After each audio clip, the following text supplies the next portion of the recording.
Assalamualaikum warahmatullahi wabarakatuh. Ulul ini NPM 19 11 dari Lokal Akia.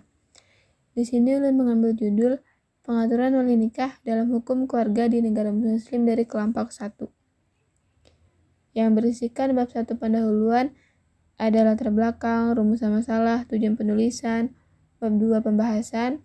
Yang pertama, pengaturan wali nikah di negara Irak. Yang kedua, pengaturan wali nikah di negara Brunei Darussalam. Yang ketiga, pengaturan wali nikah di negara Turki. Dan yang keempat, pengaturan wali nikah di negara Indonesia. Bab 3, kesimpulan saran. Yang pertama adalah latar belakang.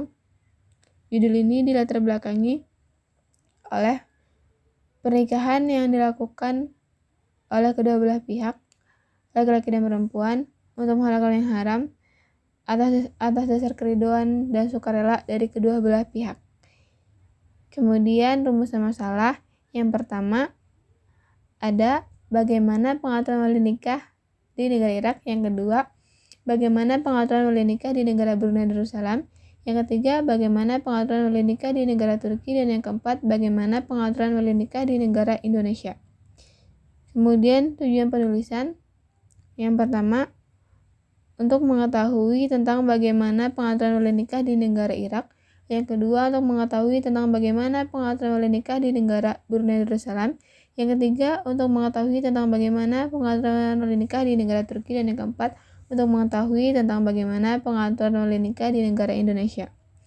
Memasuki bab 2 pembahasan. Yang pertama, pembahasan pengaturan wali nikah di negara Irak. Di negara Irak tersebut ada amandemen terbaru yang menyatakan bahwa keluarga atau siapapun tidak bisa memaksa seseorang untuk melakukan pernikahan jika tidak ada kesukarelaan dari kedua belah pihak. Jika melanggar, maka akan dihukum 3 tahun penjara. Ketentuan hukuman dilakukan oleh Mahkamah Syariah atau Mahkamah Status Personal. Kemudian, pengaturan wali nikah di negara Brunei Darussalam. Di Brunei sendiri, pernikahan harus melalui persetujuan kedua belah pihak dengan adanya wali dari pihak perempuan dan atas dasar kesadaran masing-masing untuk melakukan pernikahan. Demikian pula itu berlaku di negara Brunei yang mengharuskan adanya wali dari sebuah pernikahan. Jadi harus ada wali untuk melangsungkan pernikahan tersebut. Kemudian ada pengaturan wali nikah di negara Turki. Di Turki sendiri tentang wali tidak dibahas lebih spesifik karena sudah ada di undang-undang yang digunakan adalah prinsip yang tahayur yang bermazhabkan Hanafi tentang kedudukan wali nikah dalam rukun nikah tidak termasuk. Mazhab Hanafi sendiri mengenai rukun nikah ada 3. Yang pertama ijab kabul, kedua orang yang berakad, ketiga saksi. Pengaturan wali nikah di negara Indonesia terlepas sangat jelas di dalam kompilasi hukum Islam mengenai kedudukan wali nikah adalah salah satu rukun yang harus dipenuhi. Jadi di Indonesia wali nikah itu sangat penting untuk membuat pernikahan itu menjadi sah.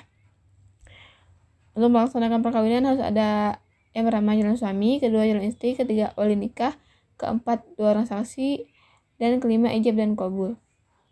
Kemudian memasuki bab 3 kesimpulan. Kesimpulan adalah di Irak mengenai kedudukan wali nikah yaitu tidak dianggap keberadaannya. Kemudian di Brunei Darussalam yang bermazhabkan Syafi'i dan juga di dalam pernikahan yang mana mengharuskan akan adanya seorang wali dari sebuah pernikahan. Di Turki wali tidak diatur dalam lebih spesifik karena telah ada di undang-undang yang berprinsip tahayur.